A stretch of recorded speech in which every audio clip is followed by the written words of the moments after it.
Dongeng dimulai pada tahun 1967 diperlihatkan seorang cewewew yang terluka parah di bagian lehernya. Entah disebabkan oleh apa, cewewew tersebut ditemukan polisi dengan keadaan yang sudah tergigit. Yang ternyata si cewewew ini juga sedang dalam keadaan mengandung karena ketubannya pecah dan mengalami kontraksi. Para dokter di sana pun memutuskan untuk mengeluarkan bayinya dengan cara disesar.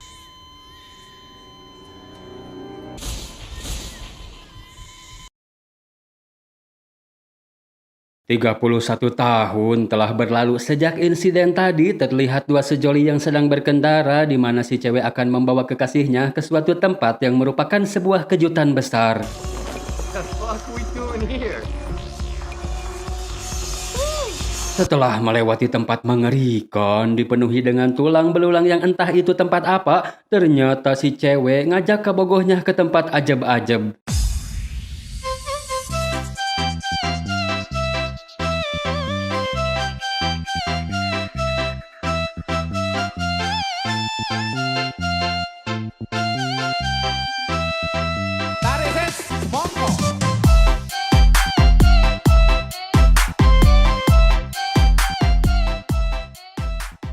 Tetapi faktanya si cowok tidak lebih dari sekedar untuk dijadikan sarapan buat mereka yang sejatinya mereka adalah perkumpulan para vampir. What's wrong, David?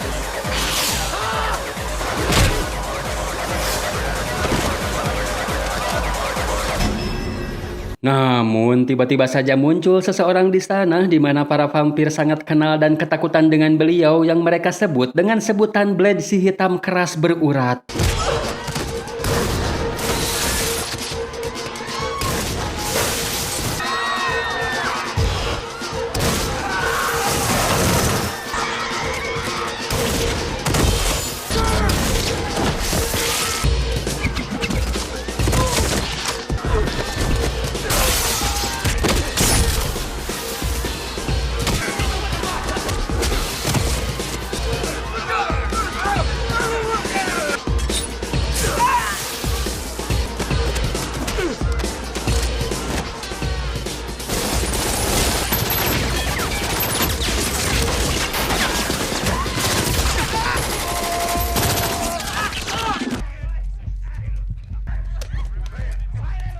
We're gonna jack you up.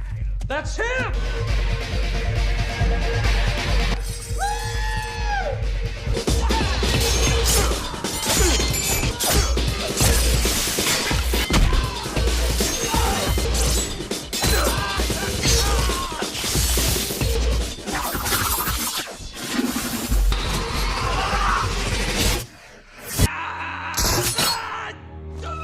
Dengan sigapnya, dia membantai semua vampir yang hadir di situ, mencoba metode baru untuk memusnahkan salah satu jejedug para vampir, tidak dengan cara yang seperti biasa dilakukan karena budgetnya terlalu mahal, melainkan dengan cara membakarnya.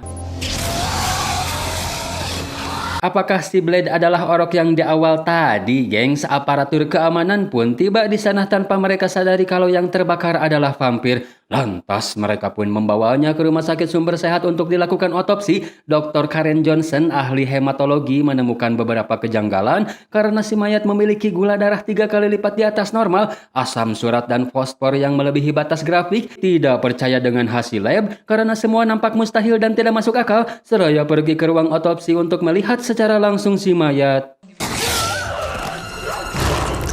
Walah, ternyata si vampir masih hidup dan berhasil ngenyot salah satu petugas. Dan ketika sedang ngenyot si Karen, si Blade yang belum bisa memastikan metode barunya itu worth it atau tidak, secara diam-diam dia memantau si vampir dan berhasil menghentikan pengenyotannya sebelum semakin fatal.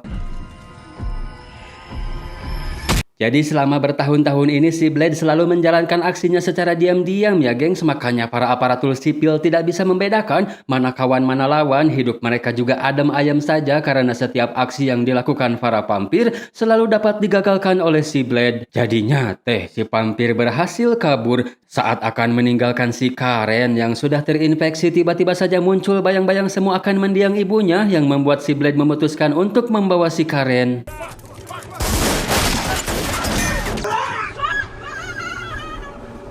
Sudah bisa dipastikan ya gengs kalau si Blade adalah si Orok Thea. Sepertinya pemberantasan yang dilakukannya selain menjaga kedamaian dari kepunahan umat manusia, ada dendam pribadi juga terhadap para vampir yang telah membunuh ibunya.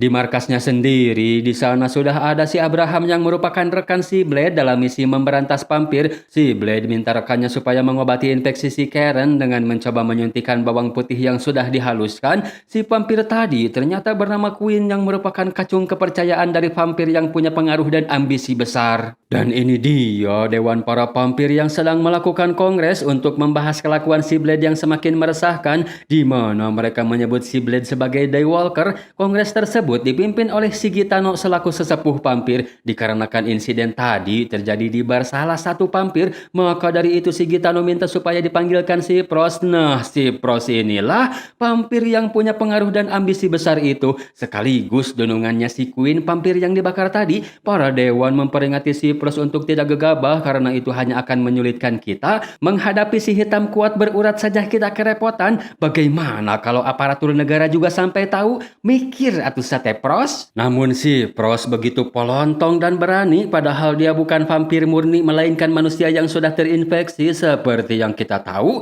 ambisi dia yang sangat besar sehingga membuat dia berani menantang para dewan. Seharusnya kita tidak perlu bersembunyi karena sejatinya para manusia adalah makanan kita, dan seharusnya juga kitalah yang menguasai dunia ini. Sedangkan di sisi lain, si Blade menemui seseorang untuk mendapatkan serum. Entah siapa dan anak siapa dia, sedangkan si Karen yang sudah tersadar, sepertinya serum bawang putih berhasil menetralisir virus vampirnya.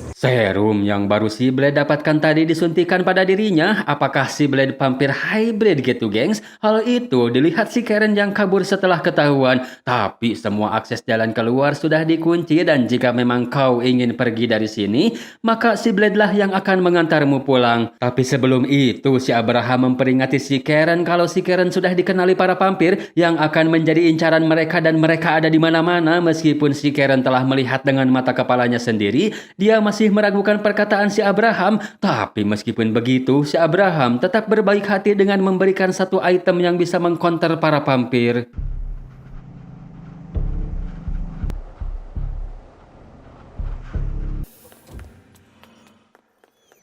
Sementara si Pros lagi-lagi dia tidak ada hormat-hormatnya sama sekali pada vampir yang sejatinya adalah suhu bagi para vampir. Memperingati si Pros untuk tidak membuang-buang waktu karena bahasa kuno itu tidak akan pernah bisa diterjemahkan, dan kamu sedikit pun tidak akan pernah bisa memahaminya.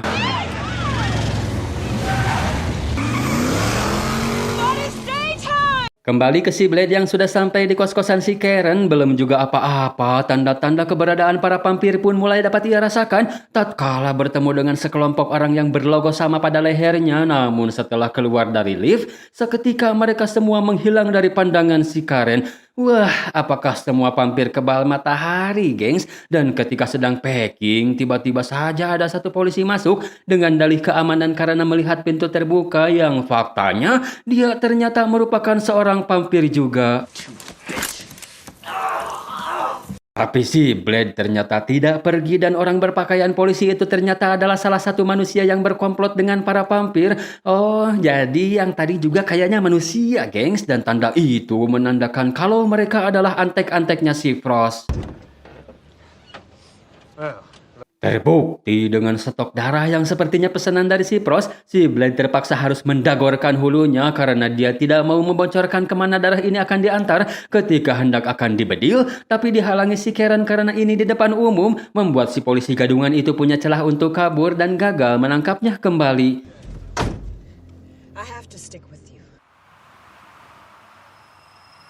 Singkat waktu, malam pun tiba. Si Blade yang mengetahui watak para antek si Frost menunggunya kembali di tempat yang tadi dan benar saja dia kembali ke mobilnya dan langsung OTW ke suatu tempat.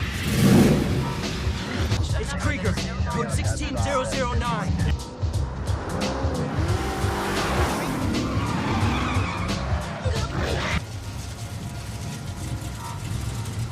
Is your ass. Chotomate.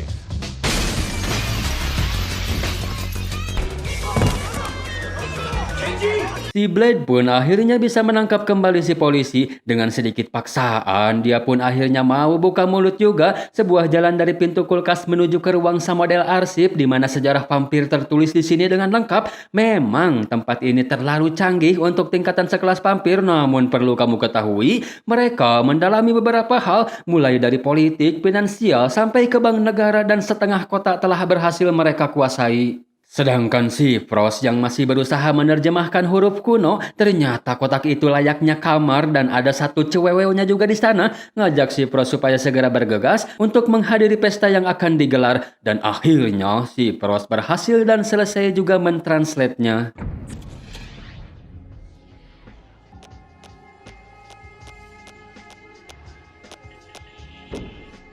Deacon, someone here to see you. Si polisi tadi ternyata yang datang menemui si Frost untuk melapor apa yang telah terjadi, sekaligus memberitahu si Frost kalau si Blade sedang mengincarnya dikarenakan si Frost sedang rarungsing. Si polisi yang terus ngecoblak pun dikenyot si Frost.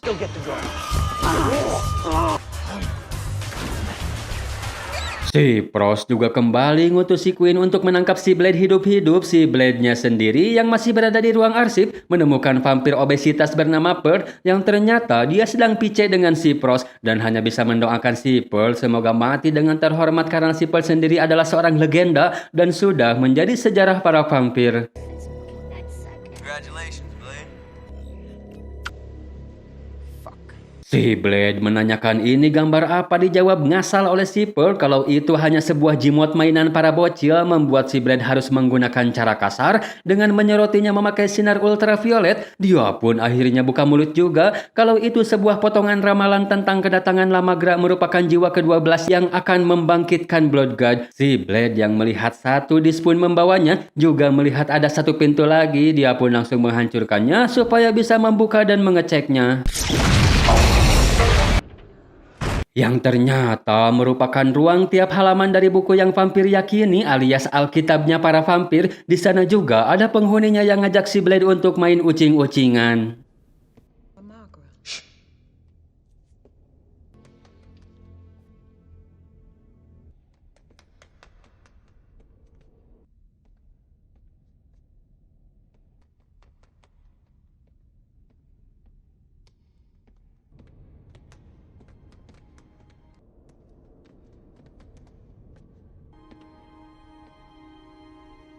Hola, amigo.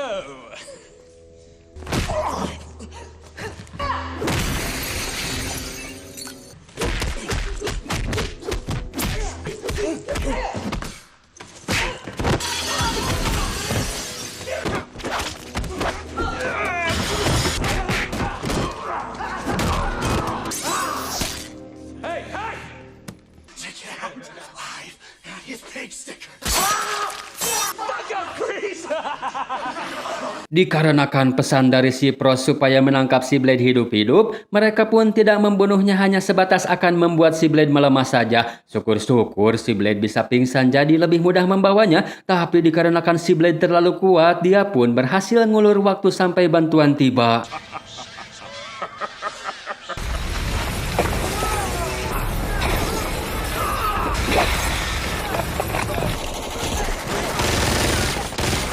Sempat terjadi drama di jalur kereta bawah tanah, tapi si Blade bisa mengatasi itu. Meskipun harus terpisah dengan si Abraham, mereka berdua pun bisa meloloskan diri dengan nangkel di kereta api. What are you gonna do?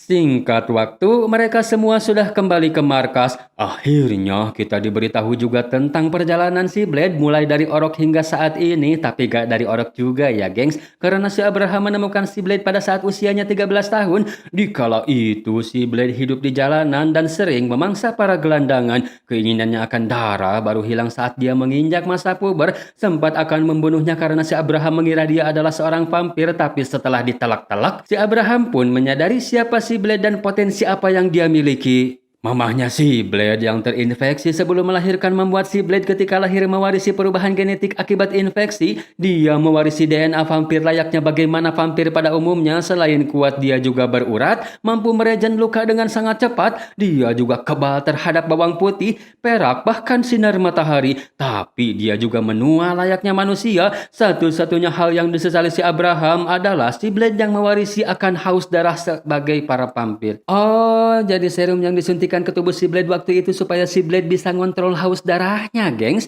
Dan kenapa si Blade seperti yang mengeram kesakitan? Itu karena lama-kelamaan tubuhnya mulai menolak serum tersebut. Si Abraham bukan tanpa usaha karena selama ini dia selalu mencari cara untuk menemukan obatnya namun selalu gagal. Dan kenapa si Abraham juga memburu para vampir? Itu karena keluarganya yang sudah menjadi korban mereka. Sementara si Queen yang mengadu atas perlakuan si Blade kepadanya dipikadede si Pros supaya si Queen bersabar karena saat ini si Pros masih memerlukan bantuannya.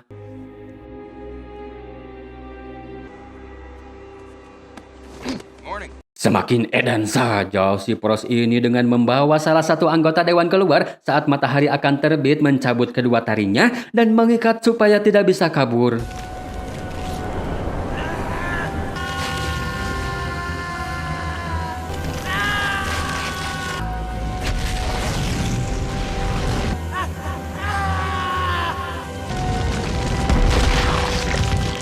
Dan taring tadi ternyata dijadikan sebuah bukti kalau omongannya tidak main-main, memerlukan mereka semua untuk menjalankan sebuah rencananya. Aneh sih, padahal mereka para dewan keturunan murni vampir, kok bisa takut sama si Pros yang berasal dari manusia? Kating atuh Sedangkan si Blade menyerahkan seutas kertas yang sempat dia ambil waktu diarsip dan satu buah disk. Besar kemungkinan itu bisa jadi petunjuk rencana apa yang sedang dijalankan si Pros tentang Blood God jiwa ke-12. Sementara si Karen yang diam-diam membawa peralatan rumah sakit, dia kembali meneliti sampel darah pasiennya waktu itu, si Quintea yang sudah tutung, dan mendapatkan sebuah hasil yang sangat memuaskan.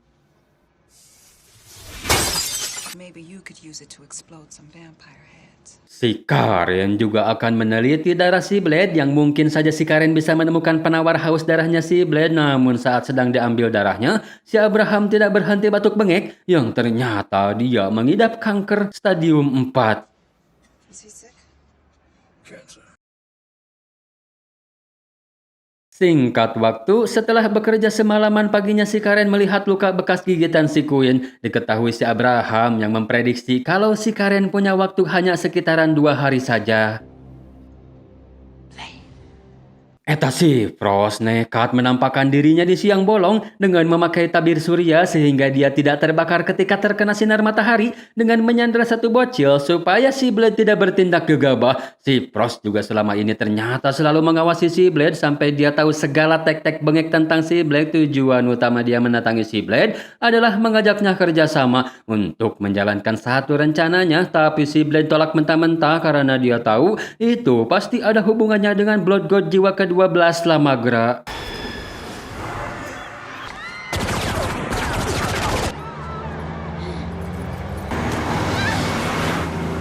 Kembali ke markas, akhirnya si Karen berhasil membuat serum untuk melawan infeksi yang meskipun dirinya belum tahu secara pasti itu akan berhasil atau malah berdampak buruk dikarenakan tidak punya banyak waktu dan tidak ada pilihan lain. Si Karen nekat menyuntikkan serum tersebut pada dirinya. Kabar buruknya lagi, jika serum ini bekerja maka itu tidak akan berlaku bagi si Blade karena si Blade bukan terinfeksi melainkan dia terlahir sebagai vampir murni. Saw what was on that disc. Gagal ngajak si Blade untuk bergabung, si Pros bersama vampir lainnya ditambah antek-antek manusianya mendatangi markas si Blade dikarenakan kalah jumlah ditambah yang mereka hadapi bukan manusia. Alhasil si Abraham pun harus terkena geprekan ceker si Pros.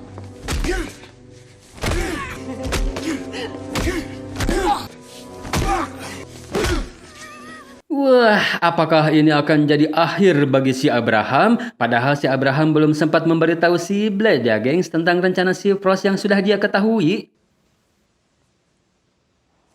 Tapi untungnya si Abraham masih hidup, gengs. Dengan terbata-bata, si Abraham menjelaskan secara singkat tentang rencana si Frost kalau dia akan memulai ritual pembangkitan Blood God. Ritual tersebut akan berjalan kalau si Frost bisa mendapatkan darah si Blade sebagai Daryl Walker terpilih, memperingati si Blade supaya berhenti untuk mengejarnya, karena kalau si Frost sampai mendapatkan darahmu, dunia ini akan tamat karena umat manusia akan punah. Si Abraham minta senjata si Blade supaya dia bisa cepat-cepat menghilangkan rasa sakitnya, sempat menolak dengan dalih akan mengobatinya, tapi dikarenakan lukanya sudah terlalu parah, si Blade pun hanya bisa mengikhlaskan kepergian si Abraham.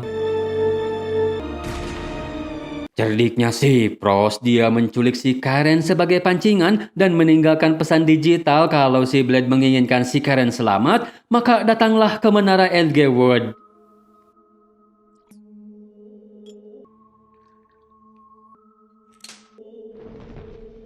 Setelah mempersiapkan segalanya, si Blade mendatangi menara Elgewood dan berhasil membantai para penjaga yang berjumlah banyak dengan sangat mudah. Dan ketika masuk ke ruangan si Frost, ternyata cewek yang berada di dalam kamar kotak itu adalah ibunya si Blade. Entah itu jebakan atau memang dia benar ibunya, karena dia berkata pada malam itu sesaat setelah melahirkan si Blade, si Frost menyambutnya layaknya seorang bidadari surga. Jadi antara itu memang benar ibunya, namun sesuatu telah dilakukan si Frost sehingga dia bisa diperalat, atau ibunya melakukan ini karena si Frost selama ini telah memperlakukan bak seorang ratu, atau juga ibunya memang pura-pura berada di pihak si Frost. Setelah itu dia akan menyelamatkan si Blade. Kateng, atunya gimana coba menurut kalian?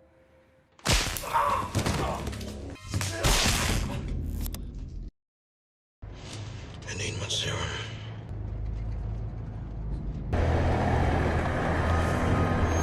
Si Blade dibawa ke tempat sama seperti di gambar. Tempat ini disebut para leluhur vampir dengan sebutan kuil malam abadi. Telah hadir juga para dewan vampir yang benar-benar sangat cupu. Di sinilah ritual pembangkitan Blood God akan dilakukan. Si Frost benar-benar mengetahui semua tentang si Blade, sampai ke pedang-pedangnya dia tahu yang seharusnya bisa mematahkan tangan ketika dipegang oleh orang lain. Dia juga tahu si Blade yang sedang kehausan dan mengira kalau itu adalah serum yang biasa dipakai si Blade ketika haus darah, yang padahal itu adalah serum yang dikembangkan si Karen yang bisa memicu ledakan ketika disuntikan ke vampir.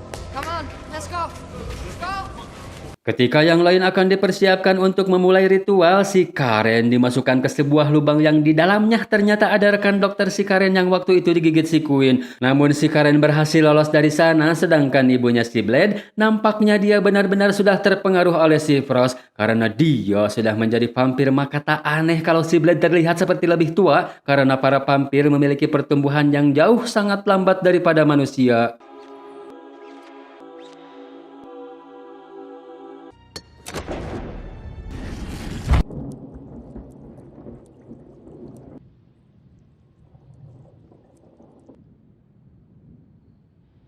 Selagi mereka disibukkan untuk mengatur para dewan yang akan ditumbalkan kemurnian darahnya, si Karen mencoba akan membebaskan si Blade. Meski berhasil ia lakukan, tapi nampaknya sedikit terlambat karena darah si Blade yang sudah mengalir, ditambah kondisi buruk si Blade karena telah banyak kehilangan darah dan sangat membutuhkan serumnya. Dikarenakan serum itu tidak ada dan si Karen juga telah menemukan penawar infeksi, maka dari itu si Karen memberikan sedikit darahnya untuk si Blade kenyot, diiringi dengan telah dimulai ritual kebangkitan Blood God.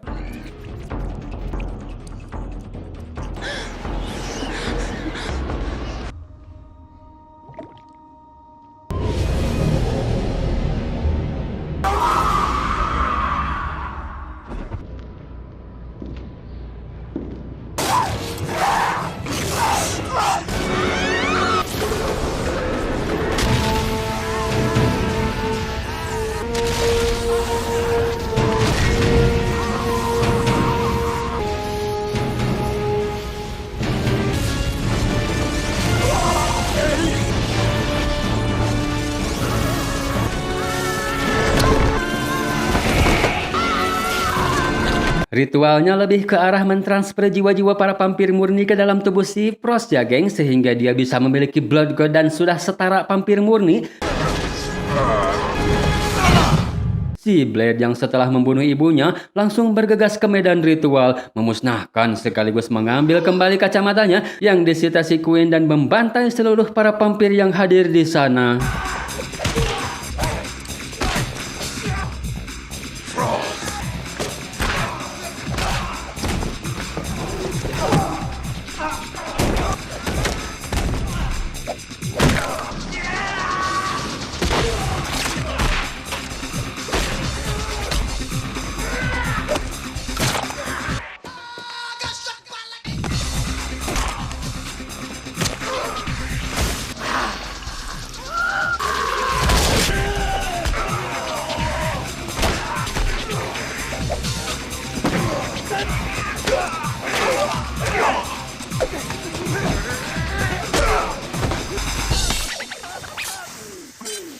Hey Blade, Baiwan sini. Seperti apa cenah gengs kekuatan Blood God yang si Pros miliki saat ini?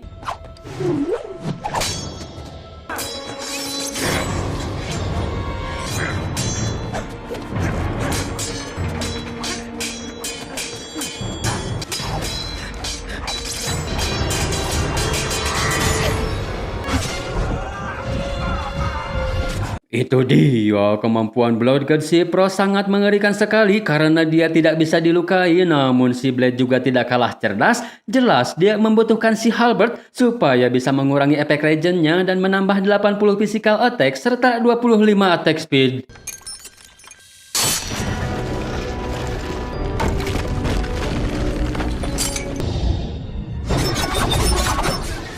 Some motherfuckers are always trying to ice skate uphill.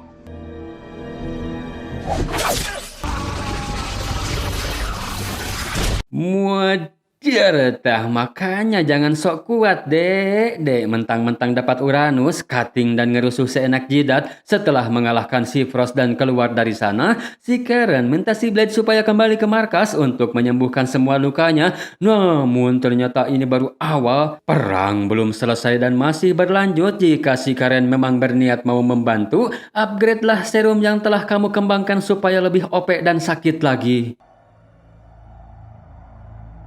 Singkat cerita, Shin sudah berada di Moskow. Modus sama seperti di awal film tadi, namun kali ini terbalik, giliran si cowok yang membawa si cewek ke suatu tempat untuk dikasih surprise. Zastanek Wolfemia. Товарищ. Biafra. Tapi Shin beralih ke sebuah bank darah tempat orang-orang mendonorkan darahnya demi cuan. Di mana si Amang yang sudah veteran dalam hal donor ini memberitahu si pemula bernama Jared Nome kalau donor di sini tidak ada batasan mau berapa kali kau donor asalkan kuat dan langsung dibayar cash. Jared Noack, we're ready. Hasil dari pemeriksaan, darah si Jared ternyata memiliki kelangkaan berupa fenotipe yang belum pernah mereka temui sebelumnya dan begitu masuk, "Bang, mau ngapain bang?" Mereka ternyata vampir berkedok PMI. Entah apa yang sudah terjadi sebelumnya karena kedatangan si Jared ternyata menjadi berkah buat mereka dan akhir bagi si Jared dan sepertinya juga si Jared sengaja datang ke sini untuk membantai mereka semua.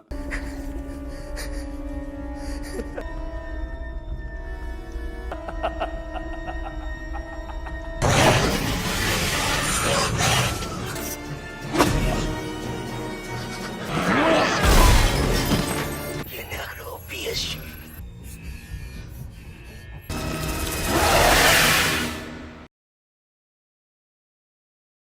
2 tahun telah berlalu sejak si Blade berhasil mengalahkan vampir penuh obsesi bernama Prostea. Kini si Blade yang mengetahui kalau si Abraham ternyata belum meninggal sambil menyelam minum air tanpa mengesampingkan tugasnya untuk memusnahkan spesies vampir. Dia juga sambil terus mencari keberadaan si Abraham yang diculik para vampir.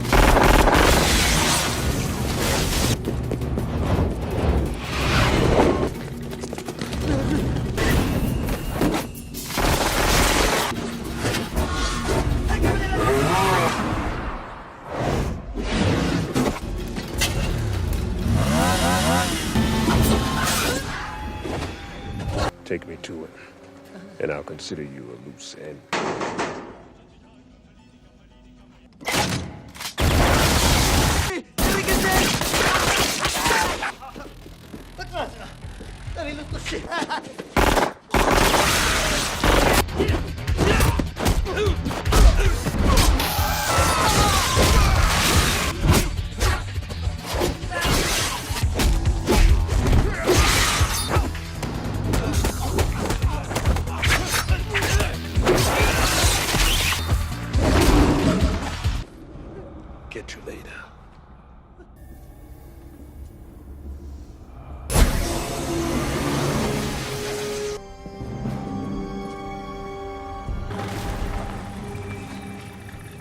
Setelah dibawa ke markas baru dan rekannya yang baru juga bernama Josh, si Blade mencoba mengobatinya dengan menyuntikkan vaksin antivirus vampir meskipun dia tidak tahu apakah vaksinnya bekerja atau tidak. Tapi apapun itu hasilnya, besok siang semua jendela akan dibuka supaya sinar matahari bisa masuk.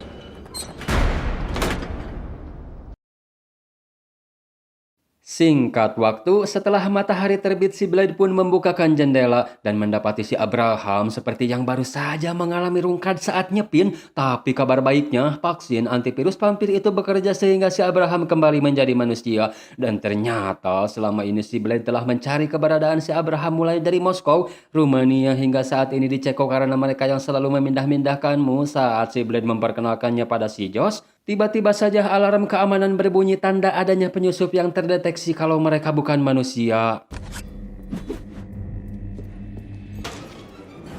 Whoa.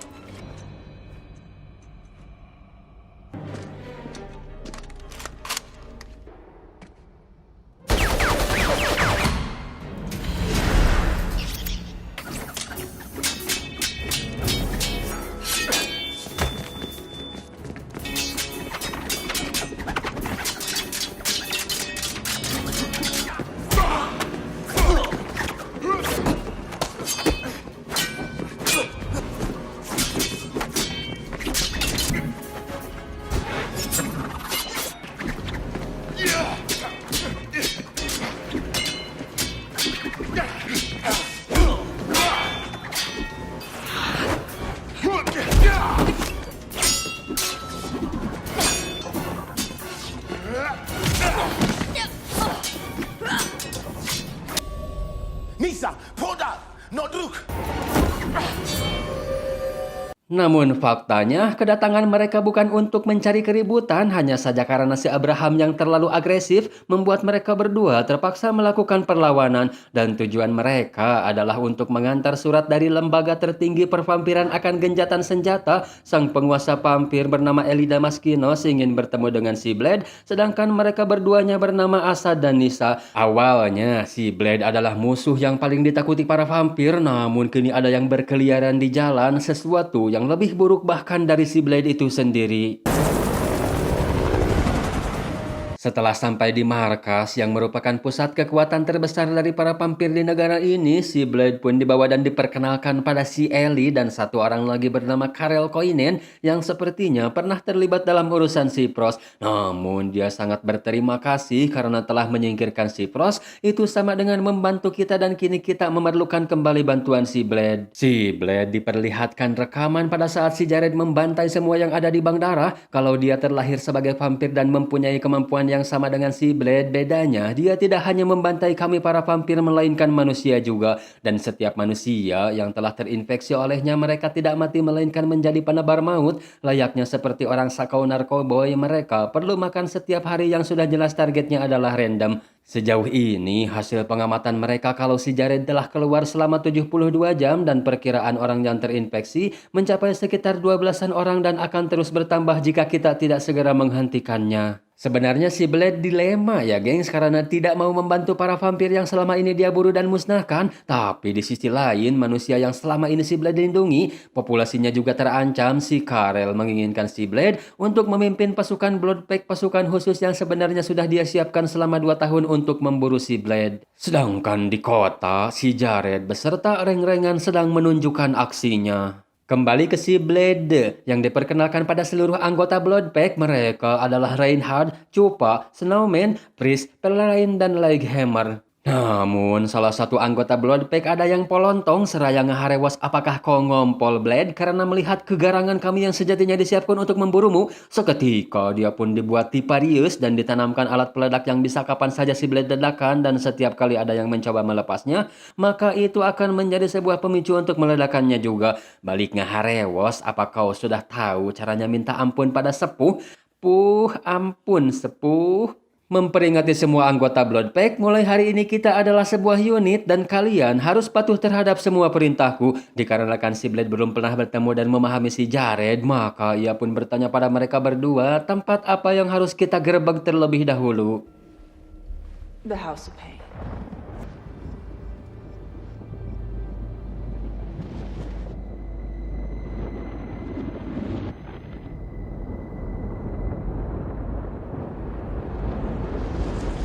Sekilas tempat ini terlihat B aja, itu karena kami yang meningkatkan keamanan dari perburuanmu. Setelah memakai alat, terlihat jelas simbol yang menandakan itu adalah tempat aman bagi para vampir berkerumun. French delivery system. The vials are Pop it open, instant UV, 6,000 feet per second. Since you sucker. Setelah siap dengan persenjataan mereka dan mengatur strategi dengan berbagi tugas, Bloodpack yang dipimpin si Blade pun mulai masuk ke sana melalui jalan rahasia. Seperti biasa ya gengs, para vampir ini sepertinya demen banget dugem, tapi tujuan mereka bukan untuk ikut-ikutan. Setelah memasang CCTV supaya si Cupa bisa memantau dari jauh, sesuai prediksi, si Jared beserta reng-rengan sudah berada di bawah diskotik. Namun si Jared bisa mencium bau Daywalker sehingga dia tahu kalau di sana ada si Blade. Waktu mereka sudah tidak banyak lagi karena tinggal setengah jam lagi menuju matahari terbit supaya lebih cepat menemukan penebar maut. Yang sejatinya para penebar maut tentu tidak ada masalah dengan matahari karena kebal seperti si Blade.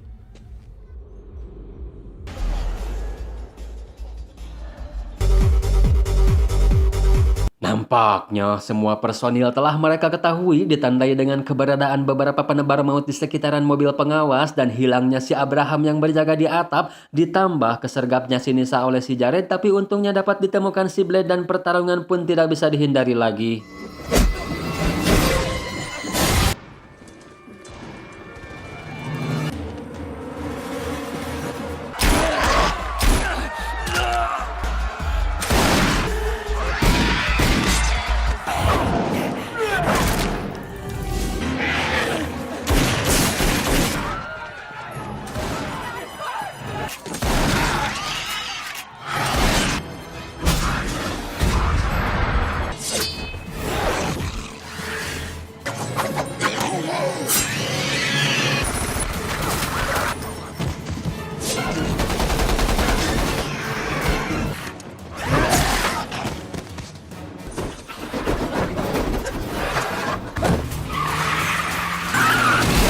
Pertempuran yang begitu intens sempat berhasil memojokkan bahkan hampir mengalahkannya, namun dapat para penebar maut balikan. Alhasil dua anggota Bloodpack yaitu si Priest yang berhasil dikenyot dan satu lagi si Lighthammer yang dapat diselamatkan si Fairline, namun dia menyembunyikan luka bekas gigitan dan berkata kalau dirinya tidak sempat tergigit, hanya punggungnya saja yang terluka. Cuma si Mamang Ip Man Donnie Yen saja yang mampu membuat si penebar maut kocar-kacir. Begitu juga dengan si squad yang dikerumuni penebar maut, iseng-iseng menggunakan cahaya meski dirinya tahu mereka kebal dengan cahaya. Dan faktanya itu ternyata tidak berlaku bagi yang terinfeksi, hanya sampai kebal perak dan bawang putih saja memberitahu rekannya yang lain kalau para infeksius tidak tahan sinar matahari supaya menggunakan sinar ultraviolet untuk membasminya.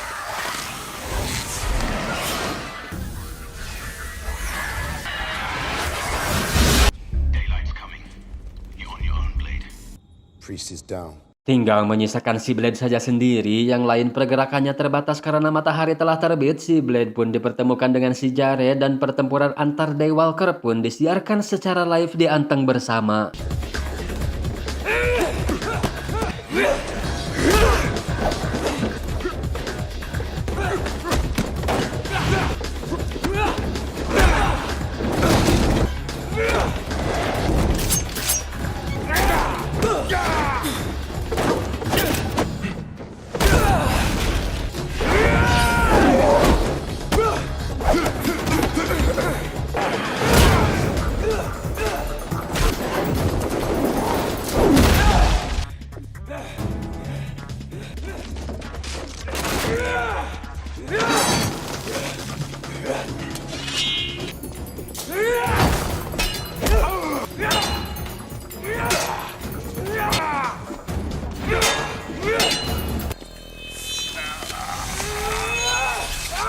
Wah, tapi ternyata cuma mitos ya geng. Si Jared pun sama layaknya vampir biasa, berarti dia bukan Daywalker. Lantas si Blade pun mempertanyakan hal itu pada si Nisa yang berdalih kalau dia juga tidak mengetahui itu.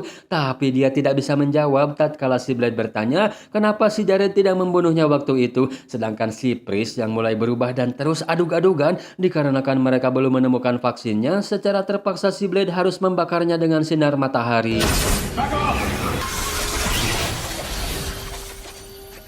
Si Abraham juga ternyata masih hidup meski sedikit kesal karena telah meninggalkan posnya, tapi si Abraham pergi bukan tanpa alasan. Dia mengintai penebar maut dan menemukan lokasi kemana mereka akan pergi. Ditandai dengan satu penebar maut yang tidak sempat masuk dan terjepit di sana, mereka memutuskan akan membawa penebar maut tersebut untuk diteliti.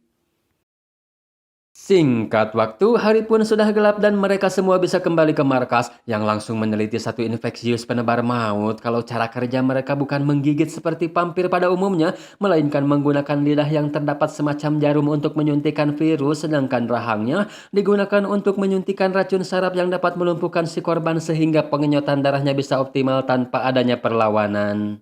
Sementara si Karel sedang diskusi dengan si Ellie kalau misi mereka sejauh ini baru memakan satu korban, memperingati si Ellie kalau merekrut si Blade terlalu berbahaya karena dia mudah berubah pikiran. Namun si Ellie tidak peduli itu mau berapapun korbannya, termasuk si Nisa yang ternyata si Nisa adalah putrinya si Ellie. Dia tidak peduli sama sekali, yang terpenting semua berjalan sesuai naskah kita.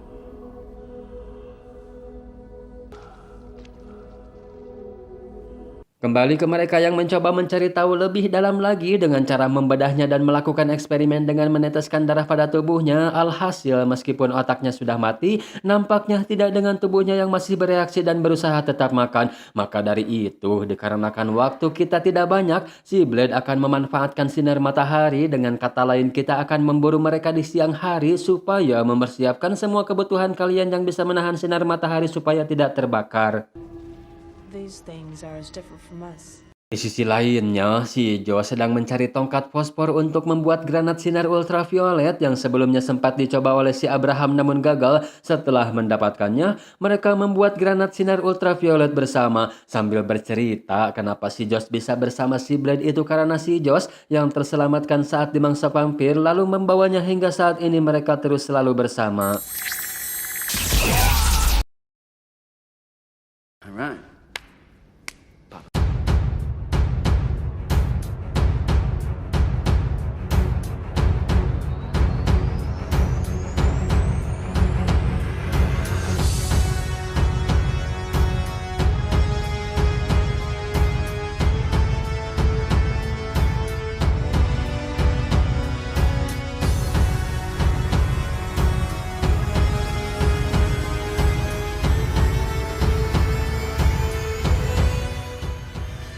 Nampaknya tempat di bawah diskotik itu memang akses menuju ke tempat para penebar maut beristirahat. Mereka membagi tugas menjadi dua kelompok supaya bisa lebih cepat menemukannya. Saat sudah berpisah, rupanya Bloodpack tidak bisa melupakan kebenciannya terhadap si Blade yang selalu membantai spesiesnya, melampiaskan semua amarah mereka pada si Abraham. Sedangkan si Lighthammer, virus yang sudah masuk ke dalam tubuhnya, baru bereaksi dengan menghisap si Snowman yang sedang balanga. Alhasil si Perlain yang merupakan kekasihnya si Lighthammer secara terpaksa mengorbankan dirinya dengan membiarkan sinar matahari masuk.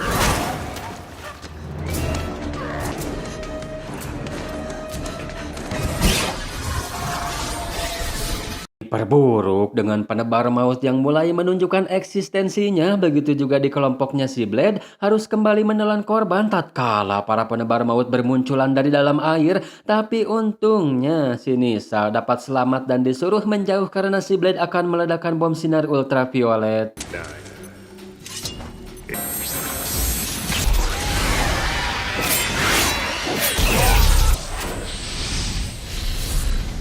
Total 3 yang sudah tumbang ya gengs, disusul sama si Asad yang nyiksa si Abraham. Dan apakah si Reinhardt juga akan tumbang? Nampaknya belum karena mereka berhasil berkumpul, namun harus terkepung penebar maut. Si Blade yang akan mengurus semuanya dengan bom sinar ultraviolet, nyuruh mereka berdua supaya menjauh sejauh-jauhnya. Fucking win!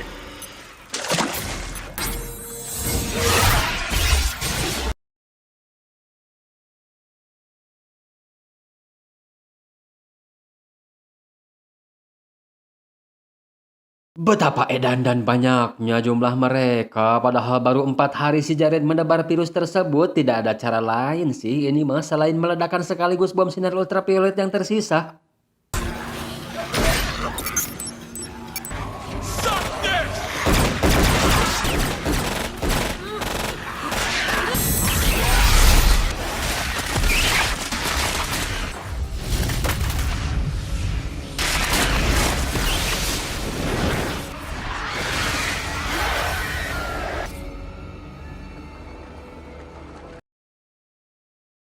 Sementara si Jarednya mendatangi si Abraham, namun kedatangannya bukan bermaksud untuk membunuh, melainkan supaya si Abraham mengantarkan sebuah cincin pada si Blade tentang kebenaran si Ellie penguasa vampir Thea. Dan di lokasi si Blade-nya itu sendiri, semua telah binasa tanpa sisa kecuali si Nisa yang disetting pas sutradara supaya selamat sehat walafiat dengan diberikan sedikit kenyotan darah.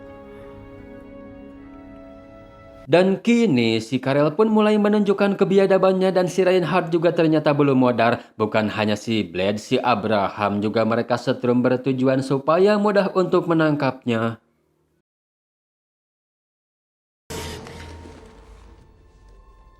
Dia menceritakan pada ayahnya kalau si Blade lah yang telah menyelamatkannya, namun seperti yang kita tahu, dengan kebusukan si Ellie, dia yang tidak peduli meskipun anaknya harus jadi korban, jadi siapapun yang menyelamatkannya sungguh itu tidak ada artinya bagi si Ellie. Dan si Blade-nya sendiri, ternyata si Josh sudah lebih dulu berada di sana. Kalau mereka telah menghancurkan markas beserta semua peralatannya, senjata si Blade juga disita, itu artinya mereka hanya sebatas memanfaatkan mereka saja untuk memburu si Jared dan Infectious-nya. Sedangkan kebenaran yang dimaksud si Jared tadi, kalau penebar maut bukanlah keturunan dari malaikat maut yang berevolusi, melainkan si Jared itu adalah sebuah ciptaan atau eksperimen gagal. Sedangkan tujuan si Ellie membawa si Blade ke sini adalah untuk menunjukkan hasil eksperimen terbarunya yang akan kebal perak, bawang putih, dan sebentar lagi akan disempurnakan dengan kebal terhadap sinar matahari. Si Abraham minta dijelaskan tentang cincin yang ia dapatkan dari si Jared, dan ternyata cincin itu merupakan hadiah dari seorang ayah terhadap anaknya.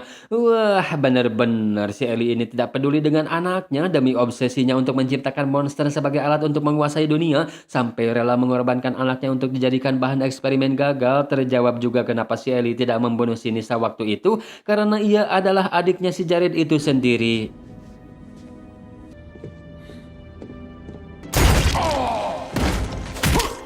Namun yang lebih membagongkannya lagi, ternyata bom yang dipasang di hulu si Reinhard adalah bom mainan yang sengaja si Josh buat supaya si Blade seperti punya kuasa di sini. Dan selama 2 tahun ini, si Blade telah dibelegug-belegugin si Josh dengan berpura-pura menjadi rekannya, yang padahal si Josh sendiri adalah masih bagian dari si Ellie. Jelas tujuan utamanya adalah untuk menggiring si Blade ke sini. Tapi si Blade tidak sebelegug yang kita kira. Dia sudah mencurigai kebusukan si Josh sejak pertama kali dia menyelamatkannya dari pangsaan si vampir.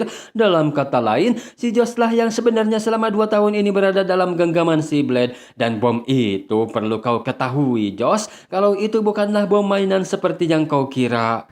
Great.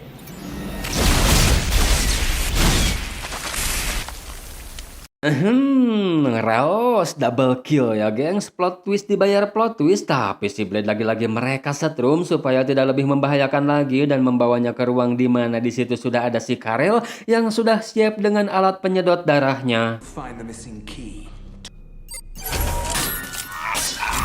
Now, this might hurt a bit.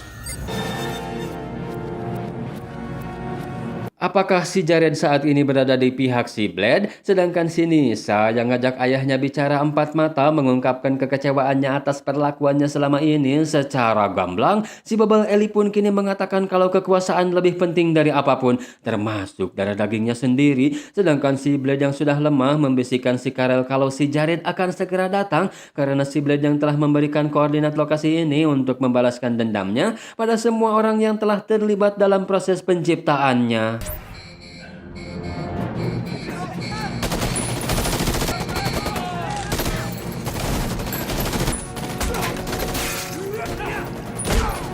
Dan si Abraham juga berhasil menghajar si Reinhard yang sedang fokus melihat CCTV. Dia segera bergegas ke tempat si Blade dan membombardir si Karel yang sejatinya dia adalah seorang manusia untuk menyelamatkan si Blade yang sudah setengah sadar dan sangat memerlukan donor darah untuk memulihkan dirinya.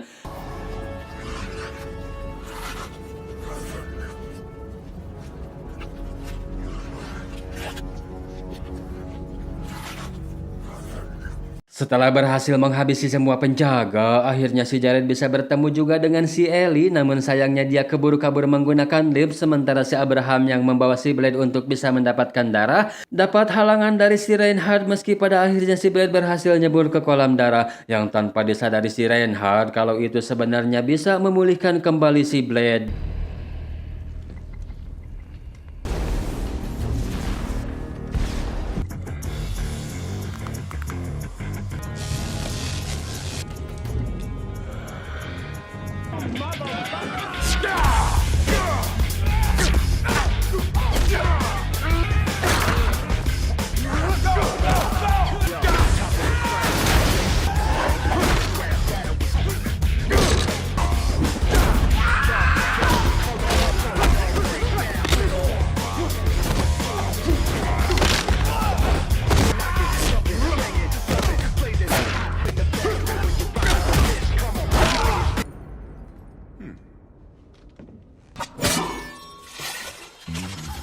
Sementara si Abraham menghancurkan semua eksperimen si Ellie, dia yang mau kabur menggunakan helikopter, taunya kode keamanan telah dirubah si Nisa, menutup semua akses dan terkunci di dalam, hingga si Jared pun tiba di sana. Sempat dijanjikan akan berusaha untuk mendapatkan vaksin supaya si Jared bisa menjadi vampir normal lagi, namun setelah apa yang terjadi selama ini, si Jared sudah tidak percaya lagi pada ayahnya dan membunuh beliau.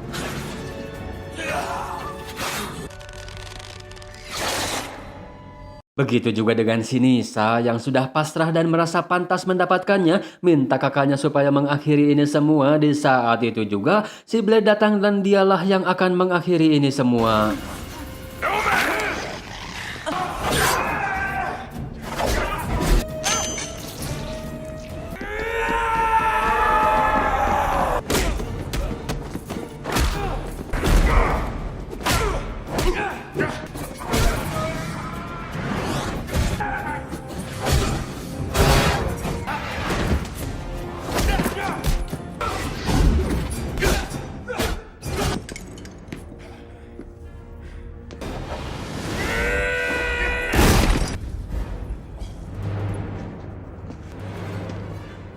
After all.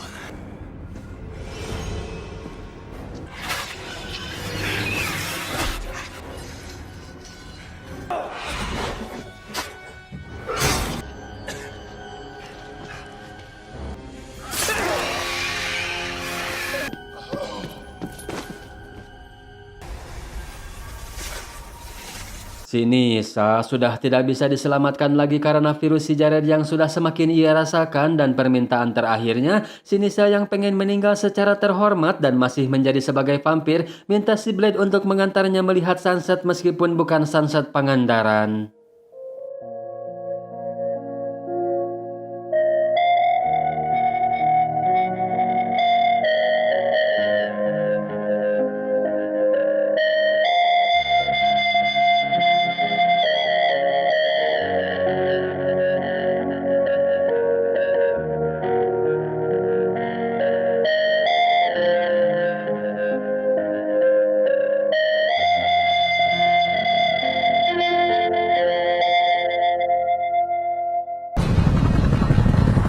Di sisi lain, dua heli seperti biji nganu yang selalu gondal-gandil berdua tidak bisa terpisahkan sedang berada di gurun Syria.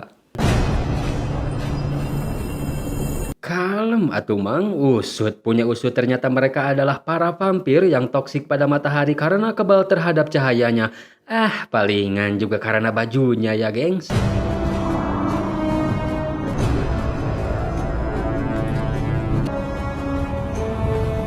Apakah mereka sedang mencari harta korun atau sedang ngorek-ngorek kasus lama?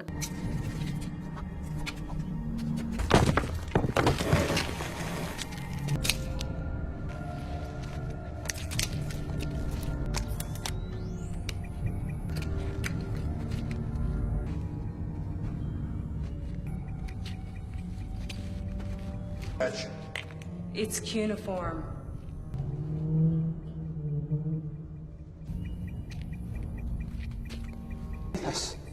You find a watch? Guys? Is it a body? Walah yung, sepertinya memang itulah yang mereka cari. Makhluk yang belum jelas bentukannya itu sengaja mereka bangkitkan setelah terkubur selama 4000 tahun lamanya, meski harus mengorbankan satu anggotanya.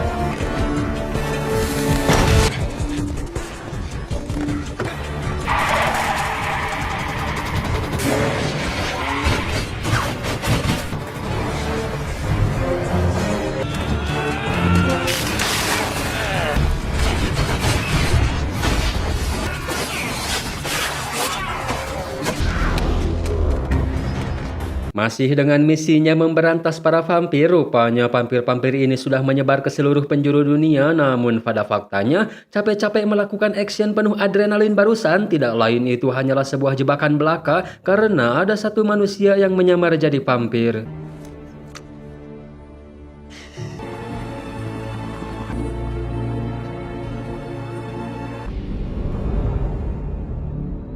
Dan semua itu ternyata atas rencananya cewek vampir yang membangkitkan makhluk ribuan tahun di awal tadi. Dengan menggunakan identitas palsu, dia mengirim rekaman tersebut pada FBI. Lalu siapa dia Cana sebenarnya, gengs?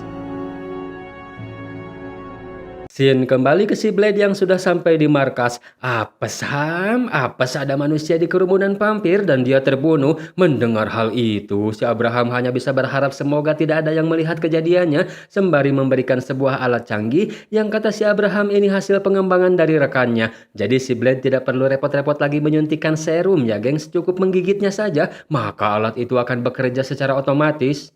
Tidak sesuai harapan si Abraham, berita tentang pembunuhan yang dilakukan si Blade pun jadi viral berkat video yang dikirimkan si cewek tadi. Setelah dianalisa, FBI pun mendapat petunjuk tentang si Blade dan segera bergegas untuk menangkapnya. Sedangkan di sisi lain, si cewek ini dia ternyata adalah vampir pemimpin rumah Talos yang sangat terkenal dengan kekejaman dan kekuatannya. Dia bernama Danica Talos. Bukan hanya rumah Talos, si Danica juga merupakan vampir yang mengendalikan perusahaan farmasi terbesar.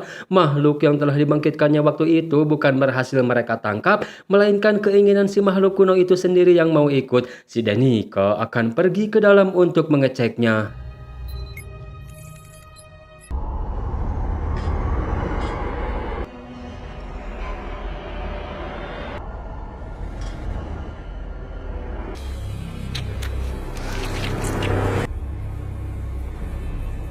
Dari tampilan mode transformnya mengerikan sekali ya gengs. Dia bernama Drake, merupakan vampir kuno yang kita kenal dengan sebutan Dracula. Sudah bisa ditebak ya gengs dengan si Danica menceritakan keadaan dunia vampir saat ini yang selalu diburu oleh si Blade. Jelas tujuan utamanya dari si Danica membangkitkan leluhurnya tidak lain dan tidak bukan untuk membunuh si Blade itu sendiri. Sementara si Abraham yang sedang berada di luar pun kini ia tahu tentang berita yang lagi viral. Namun pergerakannya ternyata berada dalam pengawasan FBI. Di waktu itu juga disiarkan secara live podcast bersama ahli psikiater forensik Dr. Edgar dan ketua FBI bernama Fred. Mereka membahas rumor tentang adanya vampir namun lebih ke arah membicarakan si Blade yang mereka anggap si Blade adalah sosiopat ODGJ yang sangat berbahaya. Dan itu disaksikan sendiri oleh si Blade yang tidak lama dari itu si Abraham pun datang sambil mengucapkan selamat karena berhasil menjadi trending topik dan terkenal. Jelas hal itu membuat si Abraham was-was karena mulai saat ini kita bukan hanya menghadapi vampir melainkan setengah dari dunia ini. Di sisi lainnya, seorang warga sipil yang membawa bayi dan beberapa belanjaan tidak menyadari kalau tempat yang ia lewati adalah kerumunan para vampir. Mereka merasa seperti diantar paket combo. Lantas mereka pun menjalankan aksinya di saat si mama sedang menunggu kereta. Namun faktanya ternyata si cewek ini sedang cosplay jadi emak-emak untuk memancing para vampir mendatanginya.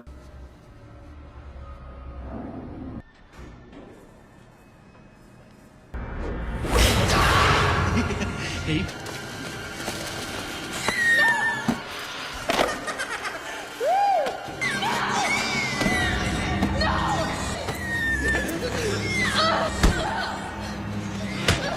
Fuck you.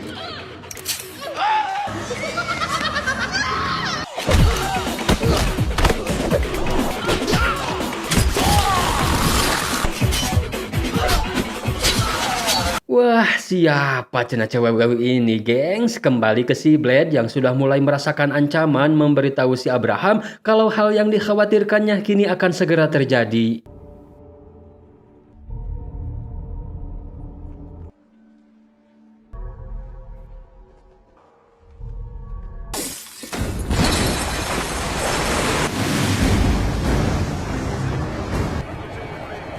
Let's go, let's go, let's go!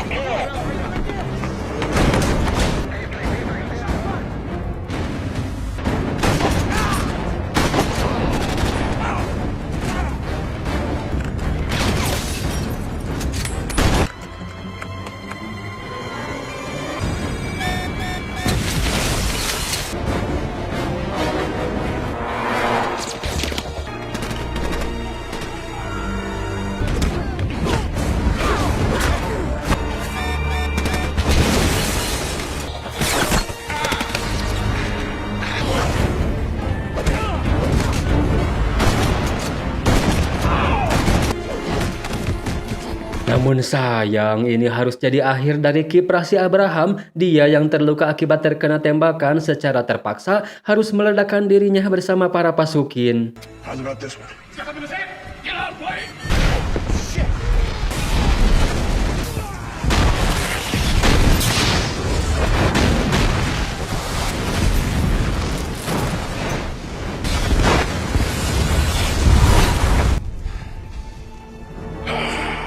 Meski pada akhirnya si Blade tetap harus bertekuk lutut juga karena jumlah pasukin FBI yang terlalu banyak.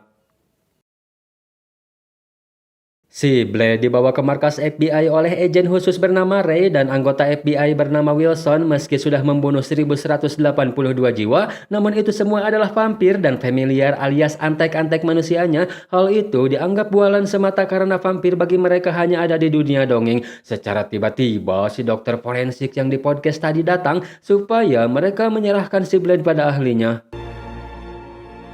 Awalnya, percakapan terlihat normal dengan pertanyaan-pertanyaan psikiater pada umumnya yang dijawab sesuai dengan sepengetahuan si Blade hingga ke pertanyaan tentang ibunya yang membuat si Blade risih dan sedikit nyegag. Hal itu disimpulkan si dokter kalau si Blade fix ODGJ dan mulai saat ini si dokterlah yang akan mengurusnya. Sempat mendapat penolakan, namun apalah daya sang ketua malah lebih memihak pada si dokter. Dia pun langsung menyuntikkan obat yang bisa membuat si Blade tak berdaya sambil semu-semu linglung akibat efek dari obat. Si dokter mengharewaskan si Blade kalau akhirnya manusia sepertiku bisa menguasaimu juga. Dari statement itulah si Blade pun akhirnya sadar kalau si dokter ini adalah familiar. Lebih diyakinkan lagi dengan menunjukkan simbol yang sangat tidak asing. Begitu juga dengan si kepala FBI yang masih satu circle dengan si dokter. Si Danica pun nyusul ke sana dengan tiisnya. Kepala FBI-nya saja anteknya ya gengs. Jelas dia pasti dengan bebasnya bisa keluar masuk di sana menemui si Blade bermaksud akan membawanya.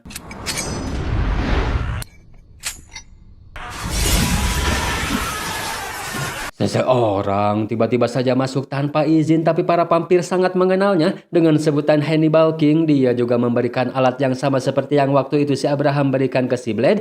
Apakah dia rekan yang dimaksud si Abraham, gengs? Si Blade pun seketika segar kembali setelah menggigit alat tadi.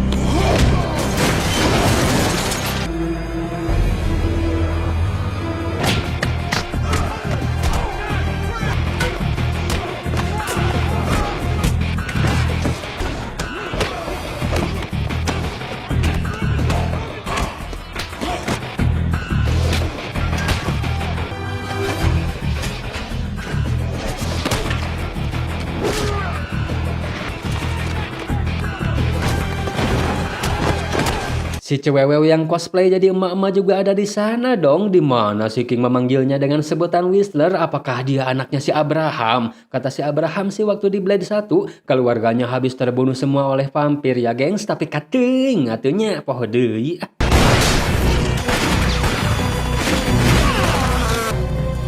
Where are you going?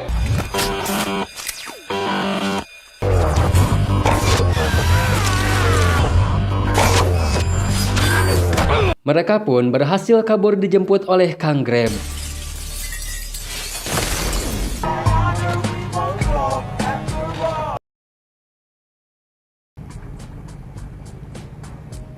Dan baru terjawab di sini, keluarga si Abraham memang waktu itu telah terbunuh semua, tapi tidak dengan si Abigail Whistler. Dia terlahir di luar nikah dan tidak tinggal bersama si Abraham. Ketika usianya beranjak dewasa, si Abigail mencari keberadaan ayahnya minta untuk bergabung dan semenjak itu jugalah dia jadi pemburu vampir. Markas mereka ternyata lebih wah daripada markasnya si Blade. Mereka menyebutnya dengan markas lebah. Lantas si Blade pun diperkenalkan dengan kru lebah, mulai dari si Dex sopir yang ngejemput tadi, pembuat serum gigit si Blade yaitu Summerfield, lanjut ke si Headcase, sedangkan anak yang di luar tadi adalah anaknya si Summerfield. Dan kami menyebut diri kami dengan sebutan Night Stalker, namun semua itu dianggap lelucon oleh si Blade, mulai nama tempat, nama tim, pakaian, dan nickname mereka. Menganggap mereka semua itu tidak lebih dari bocil kematian. Meskipun mereka telah menyelamatkan si Blade, tapi itu tidak ngaruh sama sekali dan malah terus menceramahi mereka. Kalau kalian belum siap dan tidak tahu apa-apa tentang para vampir, dibantah si King yang ternyata dia dulunya adalah mantan vampir. Pantesan atunya para vampir sangat mengenal si King di saat mereka semua sedang membahas gregetan pada si King. Di saat itu pula si Drake muncul dan mendengar kegagalan mereka kalau inilah saatnya. Kembali ke si King yang ternyata dia bukan hanya sekedar vampir biasa, melainkan mantan si Denika juga dan memberitahukan beberapa vampir yang berpengaruh. Di antaranya adalah kakak si Denika bernama Acer dan bodyguard pribadinya bernama Jarko. 5 tahun si King menjadi vampir dalam bayang-bayang si Denika. Semua berubah setelah bertemu dengan si Abigail dan disembuhkan oleh si Summerfield. Si Abby minta si Blade supaya menyatukan kekuatan untuk menghadapi sang legenda yang telah kembali. Sempat disepelekan karena emang mereka nunjukin si Drake-nya juga pakai gambar kartun. Si King pun menceritakan Dracula yang ia maksud kalau itu nyata dan dia telah kembali. Hanya saja mereka baru mendapatkan potret baju zirah yang sering si Drake kenakan saja tanpa mengetahui wajahnya seperti apa kalau dia sangat dipuja-puja sebagai Dagon oleh para Babyloni. Namun sekarang mereka menyebutnya dengan sebutan Drake, legenda yang dilahirkan pada zaman Sumeria kuno.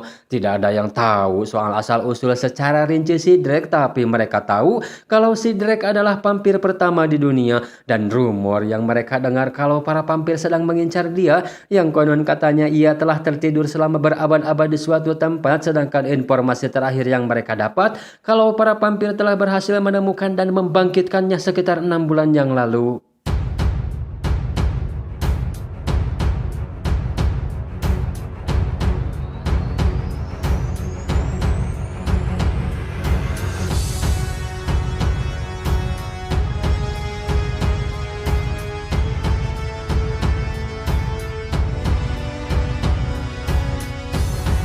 Wah, nampaknya dia kebal terhadap sinar matahari ya gengs. Melihat ada toko souvenir Dracula, dia pun singgah untuk melihat-lihat. Namun si penjaga toko sedikit polontong yang membuat si Drake ngadat dan sedikit ngenyot darah mereka.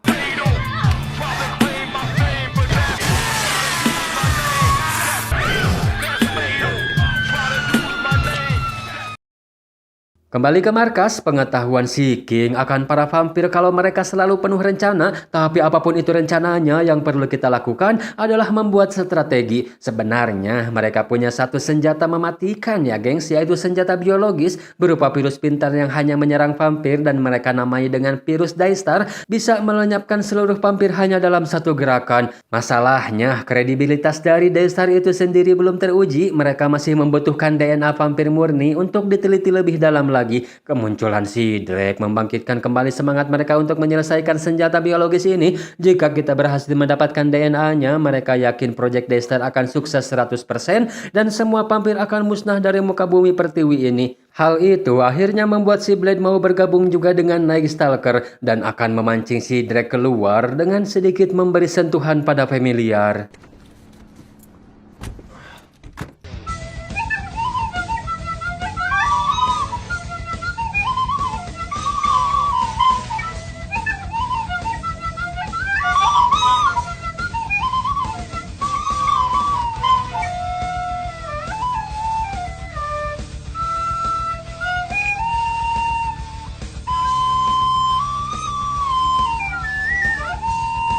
Hingga mereka mendapatkan satu nama dari yang nelpon pada familiar satu ini, yaitu si dokter psikiater Thea. Lantas mereka pun langsung bergegas ke kantornya.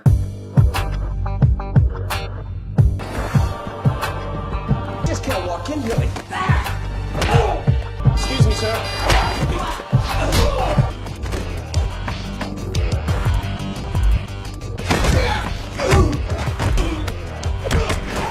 Can't see Dr. Vance right now.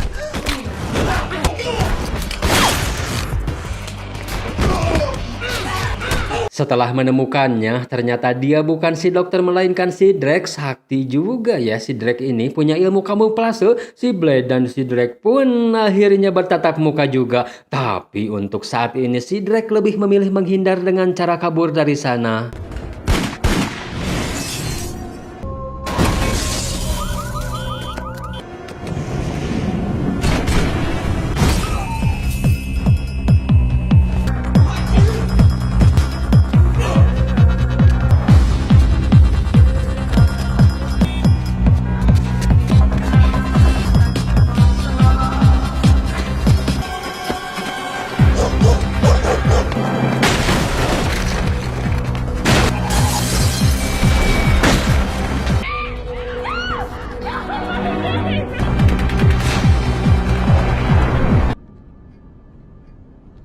Si Drake sepertinya sudah mendapat sedikit bocoran tentang si Blade dengan memanfaatkan bayi hasil culikannya, membuat si Blade tidak bisa bertindak kasar. Namun si Blade sangat penasaran kenapa si Drake kebal terhadap cahaya matahari, dan jawabannya adalah karena si Drake seorang vampir kuno, vampir legend, vampir pertama di bumi yang mempunyai kekuatan langka dan spesial.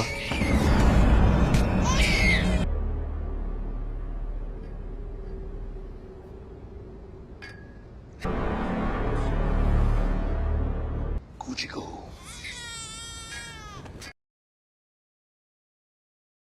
Di samping kondisi si King yang sedikit parah akibat kena colokan senjata tadi, mereka harus tetap bergerak dengan temuan barunya si Summerfield akan tempat para vampir bekerja, yaitu di Biomedica Enterprise.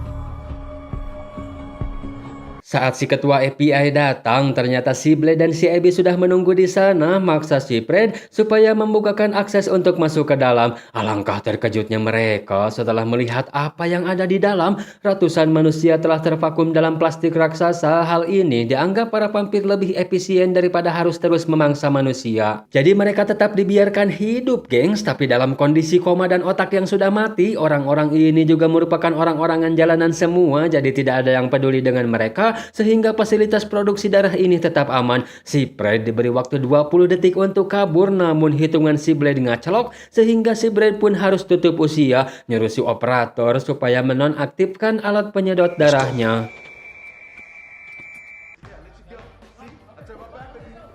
Decided to conquer the land of Oz.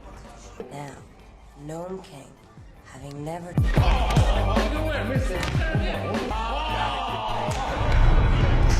Wah, eta si Abraham, gengs. Apakah dia benar-benar kembali lolos dari maut? Nampaknya si Abraham telah dirubah oleh para vampir seperti yang di film sebelumnya, namun kala itu berhasil digagalkan si Blade kesibukan mereka. Ditambah si Abraham bukan orang asing, jadi tidak terdeteksi penyusup, tapi kedatangannya juga tidak mereka ketahui. Lampu pun seketika mati dan akan dicek si Summerfield. Si Summerfield ini tunanetra apa ya? Tapi kok dia bisa jago nyiptain senjata-senjata? Apa ceritanya ini gelap banget?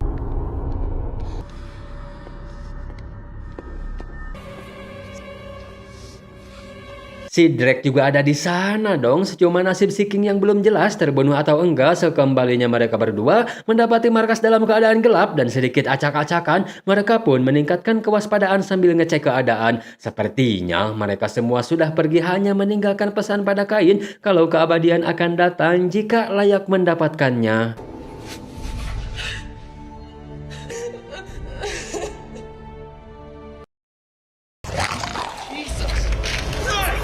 Si King ternyata masih hidup. Mereka membawanya hidup-hidup untuk menggali informasi tentang si Blade. Namun setiap pertanyaan yang diajukan si Danica selalu dijawab nyeleneh oleh si King. Maka tahayal dia pun kerap mendapatkan kekerasan, tapi si King tetap kekeh tidak mau buka mulut.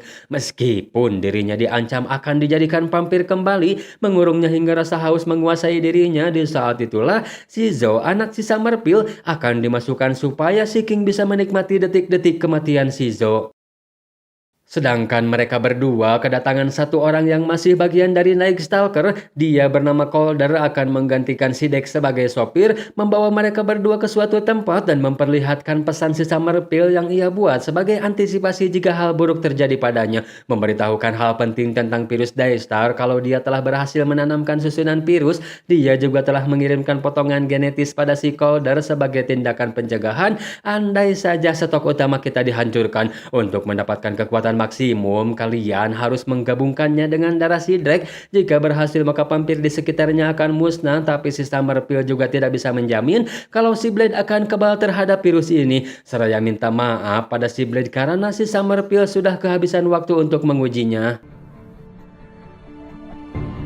Tapi nampaknya hal itu tidak berpengaruh buat si Blade. Mereka akan tetap menjalankan proyek Daystar dengan virus yang telah dimodif menjadi anak panah. Tapi harus dipastikan tembakannya mengenai sasaran karena tidak ada kesempatan kedua. Alias virusnya cuma ada atu-atunya. Mereka pun mulai mempersiapkan segala keperluannya untuk perang.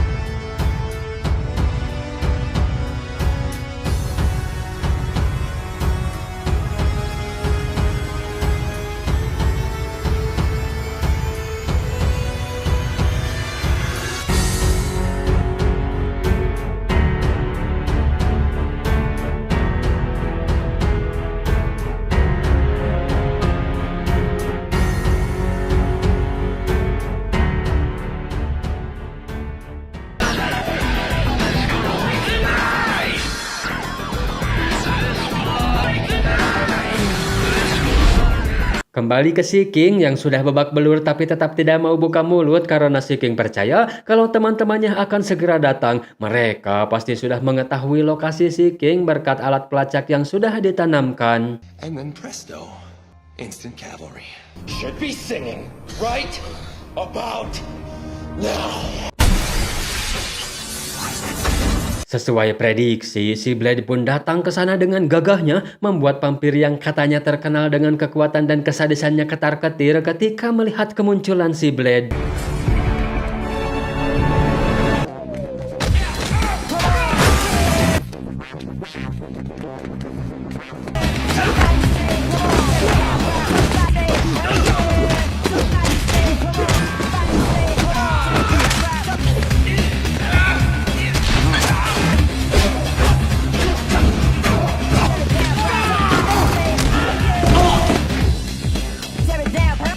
Si King dilepaskan oleh si Abby supaya segera nyusul kami.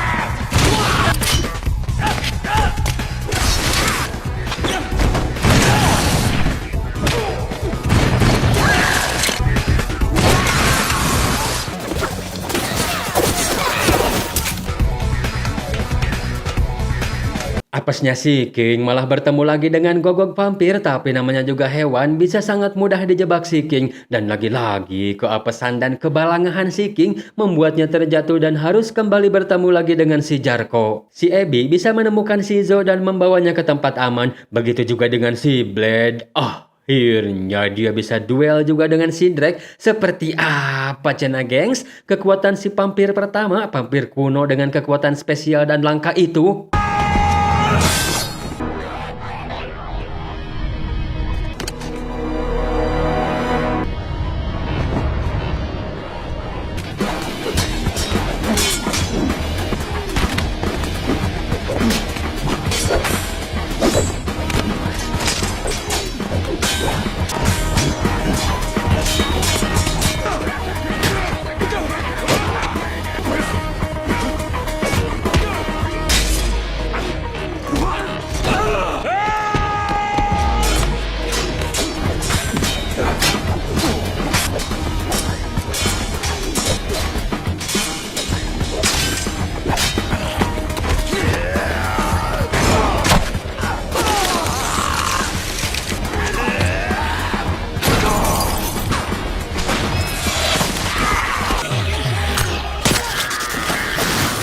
Si Denika yang tidak mau mereka berdua dapat gangguan dari si Abby memberondongnya dengan Yuji tapi bisa dihentikan oleh si King.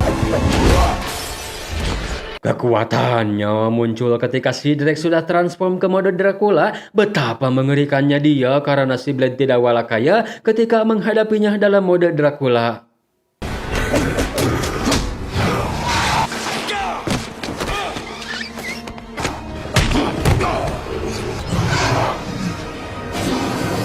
Tapi di sisi lain si Abby bisa membidik si Drake dengan aman, damai, dan tentram. Namun sayang bidikannya dapat diketahui si Drake, dia mampu menangkis serangan virus si Abby. Tapi berhasil si Blade tuntaskan dengan menusukkan virus Daystar pada si Drake. Seketika sistem pencernaan si Drake pun tersumbat akibat rasa mules karena colokan virus ke dalam tubuhnya. Seketika, virus pun bertebaran dari dalam tubuh si Drake, membuat para vampir yang ada di sekitarnya langsung musnah tidak terkecuali dengan si Denika.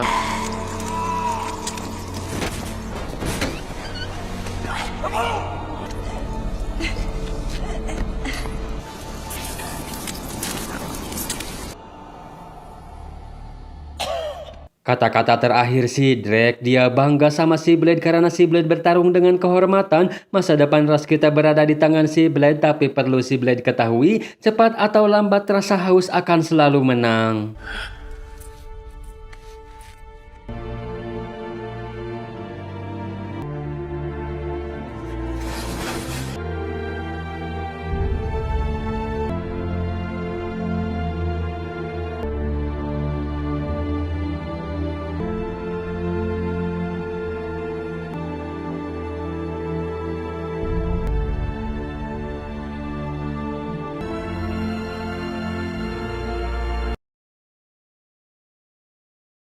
Setelah membawa jasad yang mereka anggap adalah si Blade sebagai hadiah terakhir yang diberikan si Drake, tapi pada faktanya itu adalah si Drake dan film pun berakhir sampai di sini.